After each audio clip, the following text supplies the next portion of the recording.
Good afternoon everyone. पिछले video में हम हाइपर कॉन्जुगेशन के बारे में पढ़ा था।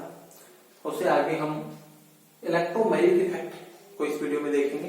इलेक्ट्रोमैग्नेटिक इफेक्ट क्या होता है और किस तरह से काम करता है उसके बारे में देखेंगे। देखिए, हमने कहा था कि रिएक्शन मैकेनिज्म को समझने के लिए हम 4 स्टेप्स की बात करेंगे, 4 पॉइंट्स की बात करेंगे। पहला पॉइंट था इलेक्ट्रॉनिक डिस्प्लेसमेंट। इलेक्ट्रॉनिक डिस्प्लेसमेंट में हमने सबसे पहले बात की इंडक्टिव इफेक्ट की, फिर हमने हाइपर कॉन्जुगेशन रेजोनेंस की बात, फिर हाइपर कॉन्जुगेशन की बात की। और हमने ये कहा कि तीनों ही जो इफेक्ट हैं ये परमानेंट इफेक्ट होते हैं, यानी कि किसी भी एटम या किसी भी मॉलिक्यूल में ये हमेशा लगते रहते हैं, चाहे रिएजेंट प्रेजेंट हो या नहीं हो। लेकिन जो अब हम बात कर रहे हैं चौथा इफेक्ट, जिसके लिए हमने कहा था कि टेम्परेरी इफेक्ट होता है और ये इफेक्ट केवल रिएजेंट की प्रेजेंस में ही लगता है। जैसे ही रिएजेंट आप लगाओगे, रिएजेंट वहां पर डालोगे तो ये इफेक्ट शो होगा, रिएजेंट के हटाते ही ये इफेक्ट खत्म हो जाता है। तो इसलिए इसको टेम्परेरी इफेक्ट कहते हैं। और ये इलेक्ट्रोमैग्नेटिक इफेक्ट है, ये किस तरह से काम करता है वो देखिए। यहाँ देखिए,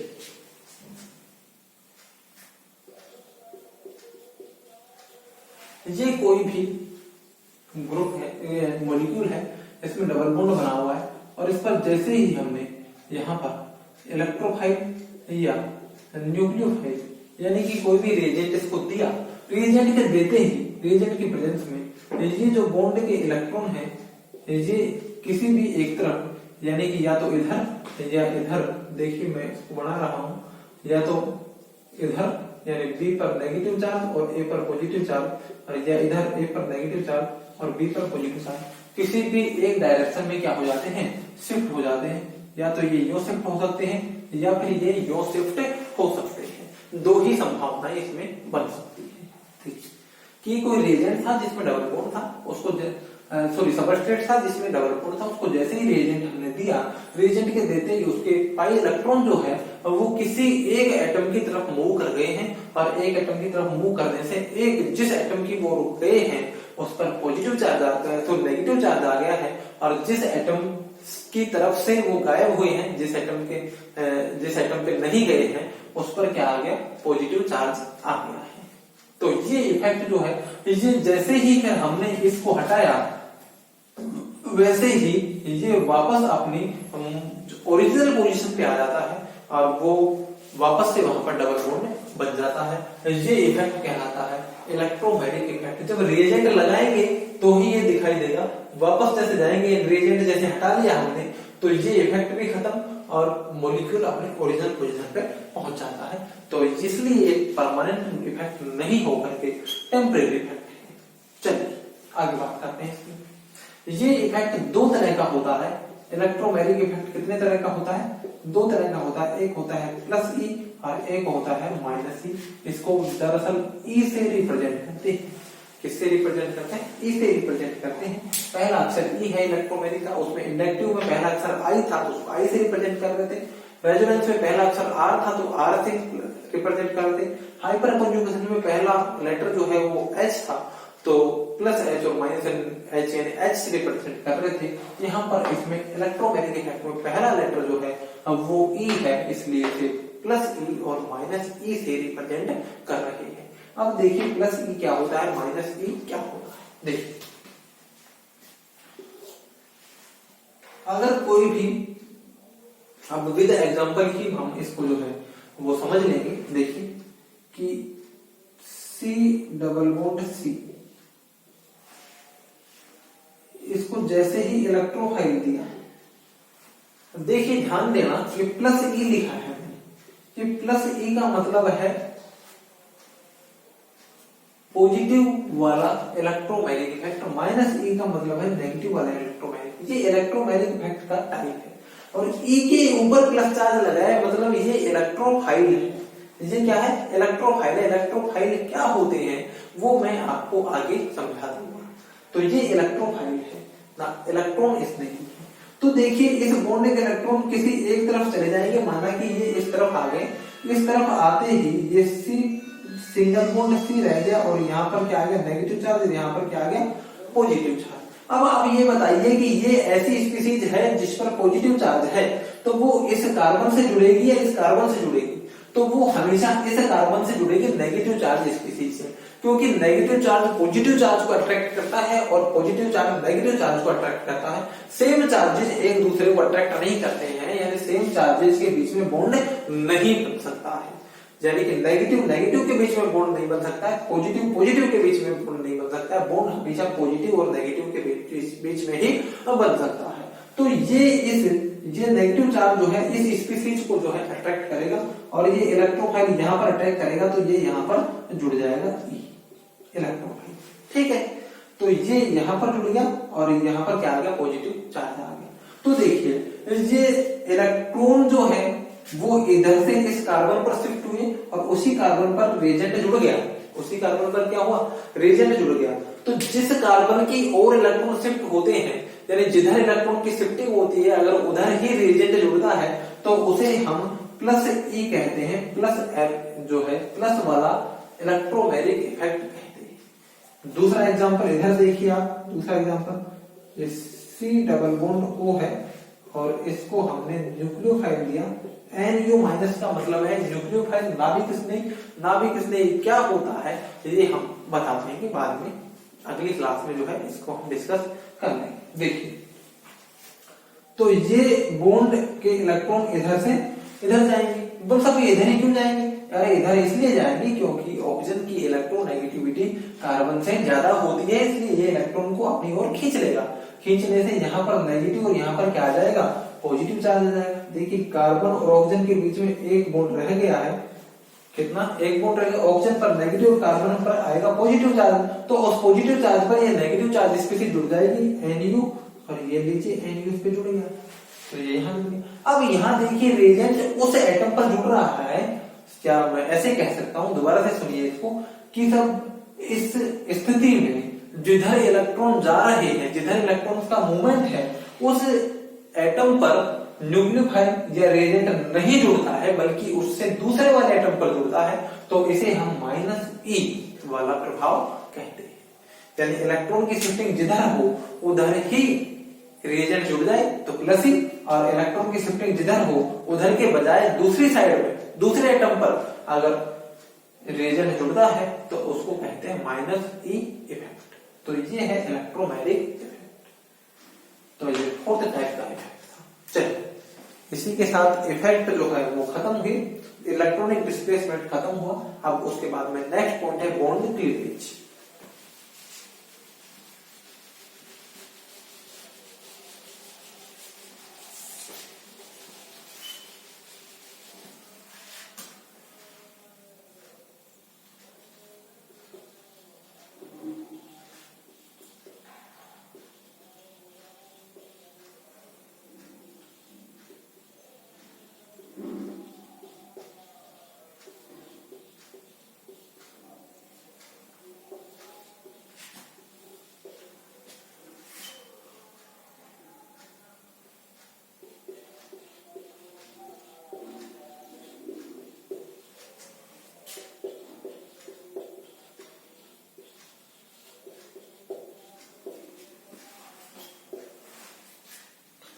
बॉन्ड क्लीवेज, बॉन्ड क्लीवेज का मतलब बंध विखंडन, बंध विखंडन का मतलब बंध का टूटना, यानी कि ये कोई बंध था और ये बंध टूट जाए यहाँ से, और टूटने के बाद में ये दोनों अलग अलग हो जाए, ये अलग हो गया और ये अलग हो गया, इनके बीच में कोई बॉन्ड नहीं रहे, तो उसको हम कहते हैं बॉन्ड क्लीवेज या बॉन्ड का टूटना। कि जब देखिए इलेक्ट्रॉनिक डिस्प्लेसमेंट होगा, इलेक्ट्रॉनिक डिस्प्लेसमेंट के बाद में क्या होगा, सब एक पर पॉजिटिव एक पर नेगेटिव चार्ज है, तो फिर वो बॉन्ड टूटेगा, और बॉन्ड टूटने के बाद दो स्पीसीज बनेगी, उन स्पीसीज को हम कहते हैं इंटरमीडिएट। उनको क्या कहते हैं, इंटरमीडिएट। वो हमारा इससे नेक्स्ट टॉपिक है। तो बॉन्ड क्लीवेज जो होता है, बॉन्ड क्लीवेज को हमने बताया कि बॉन्ड क्लीवेज का तो बंध का टूटना। अब बंध का टूटना जो है वो दो तरह से हो सकता है, होमोलाइटिक और हेटेरोलाइटिक। होमोलाइटिक का मतलब होता है समांश बंध विखंडन, और हेटेरोलाइटिक का मतलब होता है विषमांश बंध विखंडन। समांश बंध विखंडन और विषमांश बंध विखंडन। तो होमोलाइटिक बॉन्ड क्लीवेज क्या होता है और हेटेरोलाइटिक बॉन्ड क्लीवेज क्या होता है, वो देखिए भाई। देखिए हमने थोड़ी देर पहले बताया कि कोई भी दो एटम्स के बीच में, जैसे ये देखिए कार्बन और ये एक्स, या कार्बन और कार्बन, इन दोनों के बीच में ये बॉन्ड बना हुआ है। तो किन्हीं भी दो एटम्स के बीच में जो बॉन्ड बना होता है, ये बॉन्ड दो इलेक्ट्रॉनों के कारण बनता है, दो इलेक्ट्रॉनों के परिणाम स्वरूप बनता है। देखिए कि एक बॉन्ड जो है उसमें दो इलेक्ट्रॉन होते हैं, चाहे वो दो इलेक्ट्रॉन एक ही एटम द्वारा दिए जाए या दोनों एटम द्वारा एक एक इलेक्ट्रॉन दिया जाए, उससे कोई मतलब नहीं है। लेकिन बॉन्ड जो है हमेशा दो एटम के दो इलेक्ट्रॉन्स की सहायता से ही बनता है, दो इलेक्ट्रॉन से एक बॉन्ड बनता है। तो यहाँ पर इन दोनों के बीच में ये बॉन्ड बना हुआ है, तो इस बॉन्ड का मतलब है कि इसमें दो इलेक्ट्रॉन है। अब देखिए हम बात कर रहे हैं होमोलाइटिक बॉन्ड के समान संबंध विखंडन। समान संबंध विखंडन का मतलब है कि साहब इसमें ये बॉन्ड जो है इसका विखंडन अगर हो, इस बॉन्ड का क्लीवेज हो, तो समान रूप से होना चाहिए। समान रूप से होने का मतलब ये है कि इसमें क्या है, दो इलेक्ट्रॉन है, इसमें क्या है, दो इलेक्ट्रॉन है। तो दो इलेक्ट्रॉन का मतलब ये बराबर बराबर बंटने चाहिए, समान का मतलब तो ये हुआ। तो यानी कि एक इलेक्ट्रॉन अगर इधर चला जाए और एक इलेक्ट्रॉन इधर चला जाए, तो ये बॉन्ड क्लीवेज क्या कहलाएगा, होमोलाइटिक बॉन्ड क्लीवेज कहलाएगा। ये देखिए कि सब बॉन्ड जो टूट रहा है,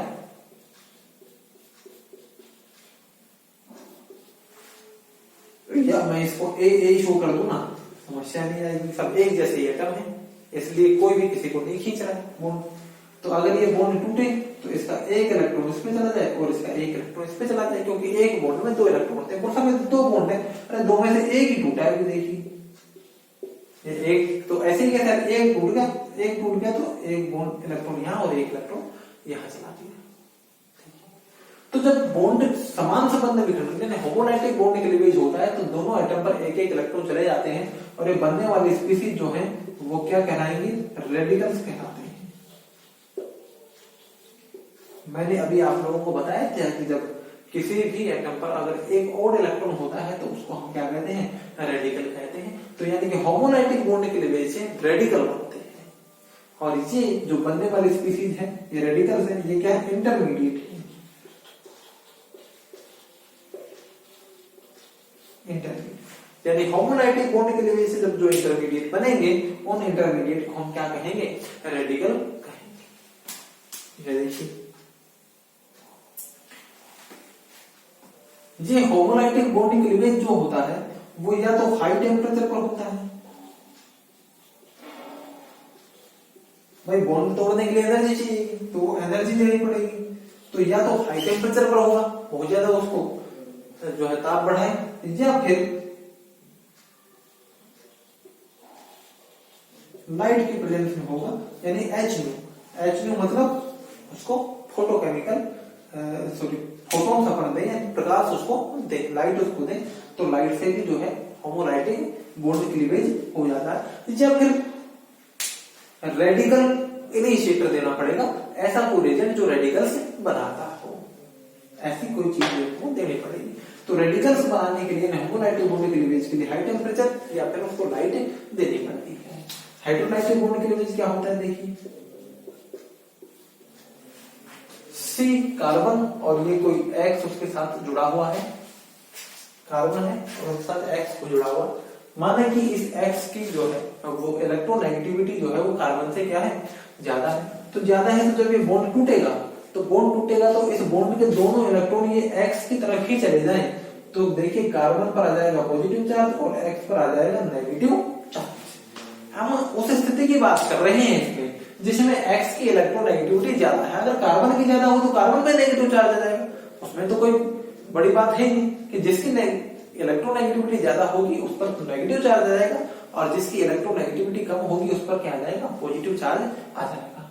तो ये क्या था कि इन दोनों के बीच में बॉन्ड टूटा, और बॉन्ड टूटने से बॉन्ड के दोनों इलेक्ट्रॉन किसी एक एटम पर चले जाए, तो ऐसा बॉन्ड क्लीवेज हेटेरोलाइटिक बॉन्ड क्लीवेज कहलाता है। विषमान संबंध विखंडन कहलाता है, अर्थात उनमें जो है वो बंटवारा जो है वो बराबर का नहीं हुआ है, एक को मिला है और एक को नहीं मिला है। ऐसी स्थिति में जो बनते हैं वो आयंस बनते हैं।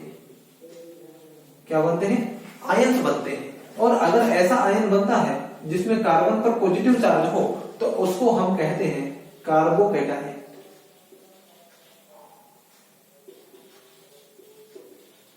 और अगर कोई ऐसा आयन बनता है जिसपे कार्बन पर अगर नेगेटिव चार्ज आ जाता है तो उसको बोलते हैं कार्ब एनायन। उसको क्या बोलते हैं? Carb anion. कार्ब कैटायन को हिंदी में कार्ब धनायन भी कहते हैं, कार्ब धनायन, और इसको कहते हैं कार्ब ऋणायन। इसको कहते हैं कार्ब ऋणायन, यानी कार्ब धनायन जिसमें कार्बन पे धनावेश हो, कार्ब ऋणायन जिसके कार्बन पे ऋणावेश हो, नेगेटिव चार्ज हो। तो दो स्पीशीज बन गई इंटरमीडिएट, और ये जो बनेंगे इनको इंटरमीडिएट कहते हैं। तो इंटरमीडिएट किस तरह के बन सकते हैं? तो कार्बोकेटायन इंटरमीडिएट बन सकता है या कार्ब एनायन इंटरमीडिएट बन सकता है। किससे? हेटेरोलाइटिक बॉन्ड क्लीवेज। हेटेरोलाइटिक बॉन्ड क्लीवेज जो होता है वो पोलर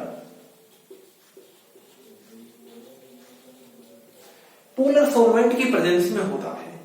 ये जो है हाई टेम्परेचर या उससे नहीं होगा, बल्कि पोलर सॉल्वेंट की प्रेजेंस में होगा। पोलर सॉल्वेंट की प्रेजेंस का मतलब ये है कि पोलर सॉल्वेंट जो है वो किसी भी आयन को जो है वो क्या कर देता है? स्टेबल कर देता है। आयोनाइजेशन उसको स्टेबल कर देता है, उसके चारों तरफ लेयर बन जाती है। तो पोलर सॉल्वेंट जो होगा वो बनने वाले इनको क्या कर देगा? स्टेबल कर देगा, जिसकी वजह से ये जो है आसानी से हो जाता है। तो हेटेरोलाइटिक बॉन्ड क्लीवेज पोलर सॉल्वेंट की प्रेजेंस में होता है, और उसमें क्या बनते हैं? आयन्स बनते हैं, और आयन्स में कार्बोकेटायन और कार्ब एनायन इंटरमीडिएट के रूप में बनते हैं। तो ये हुआ बॉन्ड क्लीवेज। तो ये रिएक्शन मैकेनिज्म का सेकंड जो पार्ट है वो खत्म हुआ, बॉन्ड क्लीवेज। इससे आगे हम नेक्स्ट देखेंगे वो इंटरमीडिएट्स, क्योंकि जैसे बॉन्ड टूट गया तो ये क्या बन गए?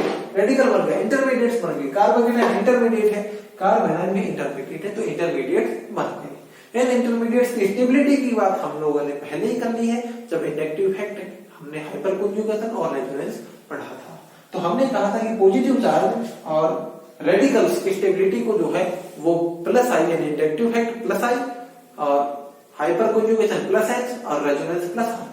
और वो प्लस वाले इफेक्ट जो है वो इन पॉजिटिव चार्ज और रेडिकल्स की स्टेबिलिटी को बढ़ाते हैं, और कार्ब एनायन की स्टेबिलिटी को माइनस आई, माइनस एच और माइनस आर वाले इफेक्ट जो है वो कार्ब एनायन की स्टेबिलिटी को बढ़ा देते हैं। रेडिकल्स की स्टेबिलिटी को प्लस एच और प्लस आई और प्लस आर के साथ में माइनस आर तो नहीं, लेकिन माइनस आई भी नहीं, मतलब वो बढ़ा देते हैं। प्लस वाले इफेक्ट जो है रेडिकल्स की स्टेबिलिटी को बढ़ा देते हैं। रेडिकल भी डीलोकलाइज हो जाएगा तो उसकी स्टेबिलिटी बढ़ जाती है, ये हमने पहली बात कर ली थी। तो स्टेबिलिटी की बात की हमने जब इंडक्टिव इफेक्ट के साथ उनके साथ इफेक्ट के साथ कर ली थी। और इंटरमीडिएट जो बन चुके हैं, अब टाइप ऑफ इंटरमीडिएट की बात हम जो है नेक्स्ट वीडियो में करेंगे। इस वीडियो में इतना ही, थैंक यू।